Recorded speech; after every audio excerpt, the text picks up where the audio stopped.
البدع والأهواء، أهل البدع العقائدية وأهل البدع السياسية. نقول بيننا وبينكم السلف، بيننا وبينكم الكتب، كان فيقول البدع بيننا وبينكم. Dari kitab usul fikih. Wa misalu takhsisil kitabi bil qiyas. Contoh dikhususkannya dalil Quran dengan qiyas. Baik.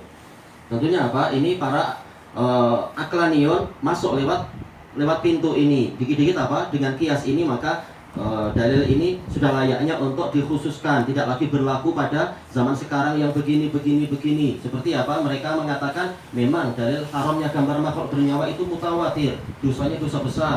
Tetapi apa? Tetapi fotografi, demikian kalau video itu nggak masuk karena dia dikiaskan pada cermin. Nah ini mereka masuk lewat cara itu. Dan telah dibantah oleh para ulama. Ini qiyas ma'al farik, qiyas yang dikatakan fasidul iktibar, penilaiannya rusak. Karena apa? Cermin itu memang apa? Sesuatu yang karakternya sejak awal karakternya memang sesuatu yang tidak mustaqir. Sementara yang namanya fotografi dia mustaqir, demikian pula video dia mustaqir. Walaupun apa? Mustaqirnya itu hanya beberapa saat lalu dipindah ke tempat lain. Siapa yang melakukan? Manusia. Sementara cermin memang karakternya sejak awal penciptaan Allah menciptakan apa itu istilahnya? Asal dari cermin itu apa sih? Pasir kuarsa, memang karakter pasir kuarsa macam itu, macam air dia. Kalau ada gambar di depannya langsung muncul gambar itu. Kalau gambar itu pergi. Sementara apa? Video ini ada perekamannya, ada alat perekamnya, ada alat penyimpannya, disimpan di dioda atau di kondensator itu dan seterusnya. Baik. Jadi ini lain, qiyas yang tidak betul. Intinya apa?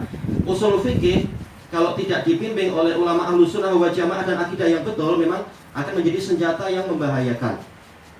Bukan karena usul fikihnya keliru, tapi apa itu mereka salah menggunakan. Seperti apa? Seperti senjata yang bagus kalau memakainya adalah orang yang soleh, bagus. Tapi kalau dipakai oleh orang jahat boleh untuk merompak, boleh untuk mencuri dan seterusnya. Baik, maka para ulama membantah dengan kalimat umum macam ini. Bahwasanya apa? Dalil Al-Quran itu boleh dikhususkan dengan qiyas, kecuali dengan syarat yang sangat berat. Qiyas itu hanya berlaku ketika sangat darurat dan syaratnya sangat berat. Seperti ditanyakan kepada Imam An-Nawawi Asy-Syafi'i rahimahullah ta'ala, dan ini sahih dari beliau.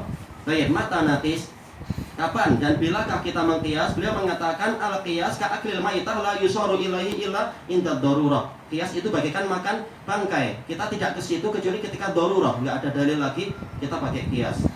Dan itu tidak semua orang boleh mengqiyas. Dia harus orang yang memenuhi syarat-syarat ijtihad. Baik. Qauluhu ta'ala az-zaniyatu waz-zani fajlidu kulla wahidin minhuma mi'ata jaldah.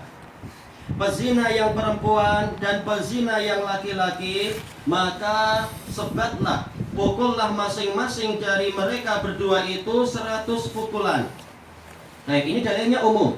Sama saja mereka ini adalah orang merdeka ataupun hamba sahaya. Kalau berzina maka dipukul 100 pukulan. Ini dalilnya umum. Khussa bi qiyasil abdi zani alal amah. Ini dikhususkan dengan apa? Mengkiaskan hamba lelaki yang berzina kepada hamba perempuan yang berzina fi tansifil azab.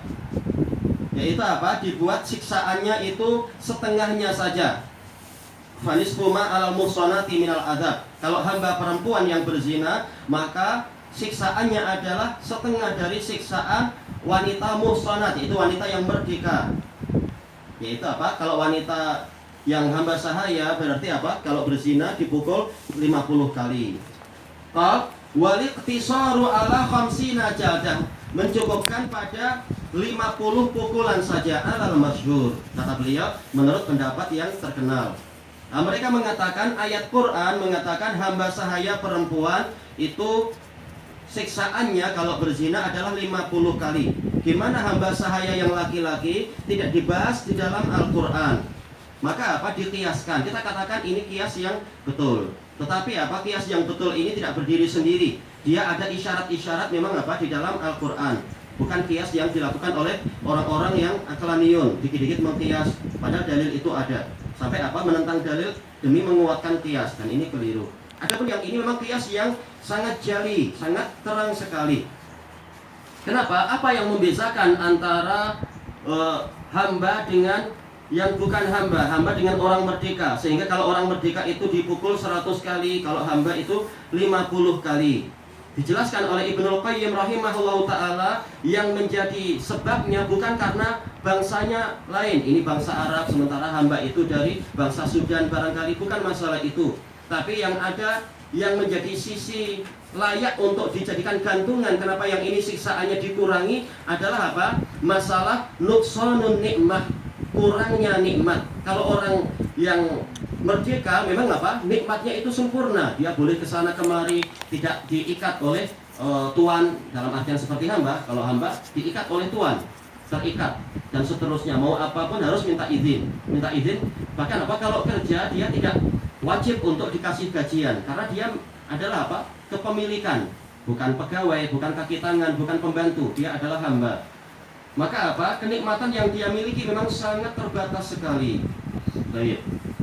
Makanya ketika kenikmatan itu sangat terbatas, demikian pula hukuman pun jadi sangat terbatas.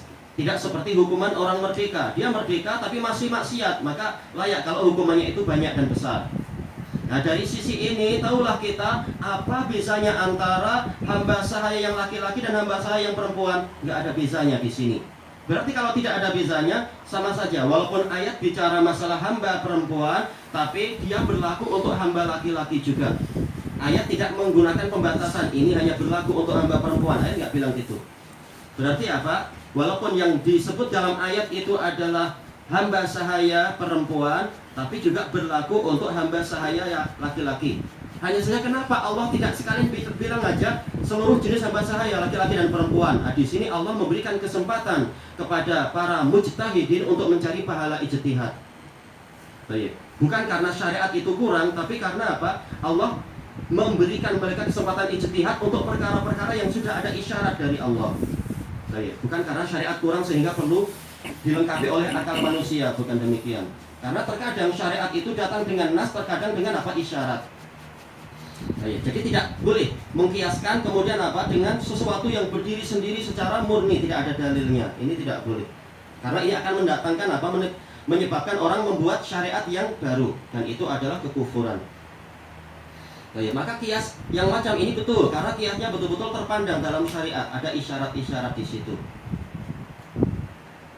Qal wa misalu takhsisi sunnati bil kitab, contoh dikhususkannya sunnah dengan Al-Qur'an. Sunnah bersifat umum, ternyata apa? Ada dalil Quran yang bersifat khusus. Qauluhu sallallahu alaihi wasallam, umirtu an uqatilan nasa hatta yashhadu. Sabda Rasulullah SAW, saya diperintahkan untuk memerangi manusia sehingga mereka bersaksi Allah ilaha illallah wa anna Muhammadar Rasulullah, bahwasanya tiada sesembahan yang benar kecuali Allah dan bahwasanya Muhammad adalah utusan Allah. Al-Hadis disebutkan dalam catatan kaki riwayat Bukhari Muslim. Maklum hadis dari apa? Ibnu Umar, hadis dari Umar, hadis Abi Hurairah, hadis Anas dan lain-lain. Ini umum. Yaitu apa? Yaitu diperangi sampai masuk Islam. Umum. Khussa biqaulihi ta'ala, lalu hadis ini dikhususkan dengan firman Allah Ta'ala, qatilul ladzina la yu'minuna billahi wala bil yaumil akhir. Perangilah orang-orang yang tidak beriman pada Allah dan tidak beriman pada hari akhir, wala yuharrimuna ma harramallahu wa rasuluh, dan tidak mengharamkan apa yang diharamkan oleh Allah dan Rasulnya, wala yadiluna dinal haqq, dan mereka tidak mau beragama dengan agama yang benar, minal ladzina utul kitab, dari kalangan ahli kitab. Sampai di sini masih umum. Kemudian apa? Sampai bila? Bukan sampai masuk Islam, hatta yu'tul jizyah, sehingga mereka membayarkan jizyah, membayarkan ufti.